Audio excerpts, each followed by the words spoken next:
21 August नंतर soybean दरात होणार मोठी हालचाल. तर यंदा सोयाबीनच्या लागवड क्षेत्रामध्ये 4.7 लाख हेक्टरची घसरण.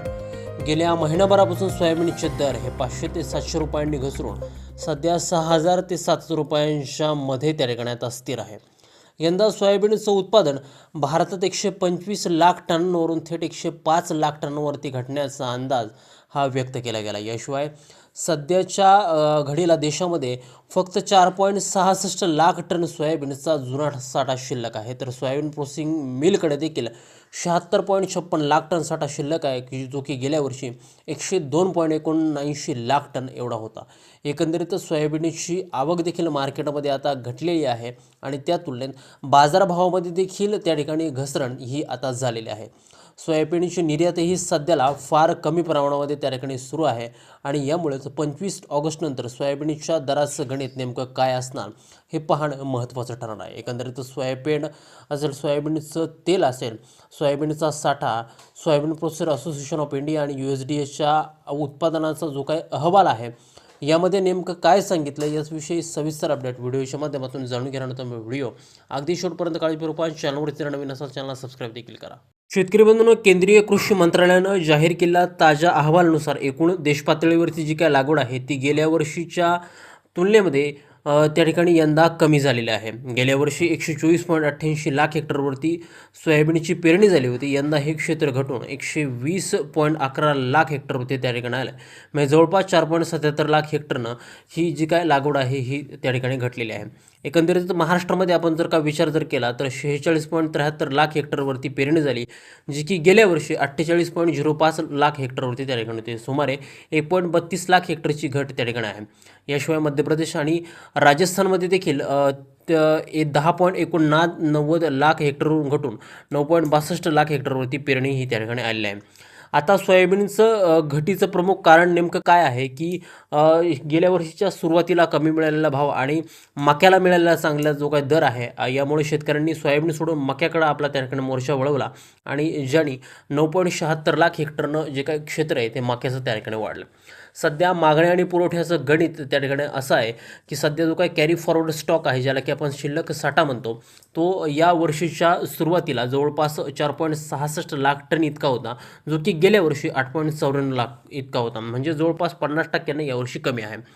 प्रोसेसर आणि शेतकऱ्यांकडे जो काही स्टॉक आहे तो 1 डिसेंबरच्या आकडेवारीनुसार प्लांट आणि शेतकऱ्यांकडे सध्या 76.56 लाख टन साठा आहे, जो की गेल्या वर्षी 102.79 लाख टन हा त्या ठिकाणी होता. थोडक्यात शेवट सांगायचं म्हणजे काय, की बाजारात जुना माल खूप कमी आहे, तरी ऑगस्टच्या शेवटी नवीन आवक त्या ठिकाणी सुरू होईल आणि प्रक्रिया उद्योगांना सध्या गरजेपुरती जी काही खरेदी आहे ती त्या ठिकाणी आता करत आहे आणि यामुळे सोयाबीनचे जे बाजारभाव आहेत ते त्या ठिकाणी कमी झाले आहे.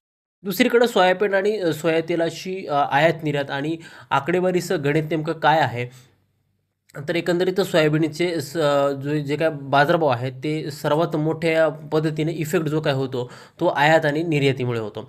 एकंदरीत सोयाबीन तेलाची जी काय आयात आहे ती आता SCA आणि कस्टमच्या आकडेवारीनुसार पहिल्या त्या ठिकाणी 6 महिन्यामध्ये भारतानं तब्बल 26.12 लाख टन सोयाबीन तेलाची जी काही आयात आहे ती आता त्या ठिकाणी केलेली आहे. म्हणजे सोयाबीन आयातीत 62.16% प्रचंड वाढ त्या ठिकाणी झाली आहे. स्वस्त परदेशी तेलामुळे देशांतर्गत क्रशिंग प्लांट्सना सोयाबीनचे भाव वाढवून देणे हे त्या ठिकाणी परवडत नाही. दुसरी गोष्ट म्हणजे सोयाबीन आता भारतात ऑक्टोबर आणि नोव्हेंबरच्या दरम्यान 3.34 लाख टन सोयाबीनची निर्यात केली, जी की गेल्या वर्षीच्या तुलनेमध्ये 2.41 लाख टन ही त्या ठिकाणी होते. सोयाबीनची निर्यात सुधारली असून तरी ब्राझील आणि अर्जेंटिनाकडून आंतरराष्ट्रीय बाजारात मिळालेल्या स्वस्त सोयाबीनमुळं भारताच्या निर्यातीला सध्या मर्यादित आहे. गेल्या हंगामामध्ये जे काही उत्पादन होतं आणि सोयाबीनचा जो काही दर होता त्याविषयी देखील आपण त्या ठिकाणी चर्चा करणार. 24-25मध्ये त्या ठिकाणी 125.82 लाख टन सोयाबीनचं उत्पादन झालं होतं.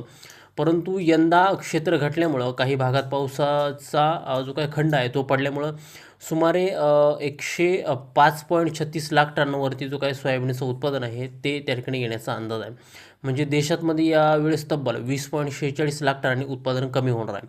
दुसरीकडे त्या ठिकाणी देशांतर्गत बाजारात सोयाबीनचे भाव स्थिर आहे. ते पोल्ट्री उद्योगांकडून ठराविक मागणी आहे, परंतु जोपर्यंत खाद्यतेलावरील आयात शुल्क वाढवले जात नाही तोपर्यंत क्रशिंग प्लांट्सला सोयाबीन हे त्या ठिकाणी जवळपास आत्ताला 6000 ते 700 रुपयांच्या दरम्यानच त्या ठिकाणी खरेदी करावं लागते. नेमकं या सर्व गोष्टींचा अभ्यास जर का आपण केला तर 25 ऑगस्टनंतर सोयाबीनचे बाजारभाव हे त्या ठिकाणी कसे राहतील, तर तात्पुरती जी काय मंदी आहे ती त्या ठिकाणी येऊ शकते आणि जे काही बाजारभाव आहेत ते साधारणतः 5 ते 6 हजारांच्या दरम्यान त्या ठिकाणी येऊ शकतात.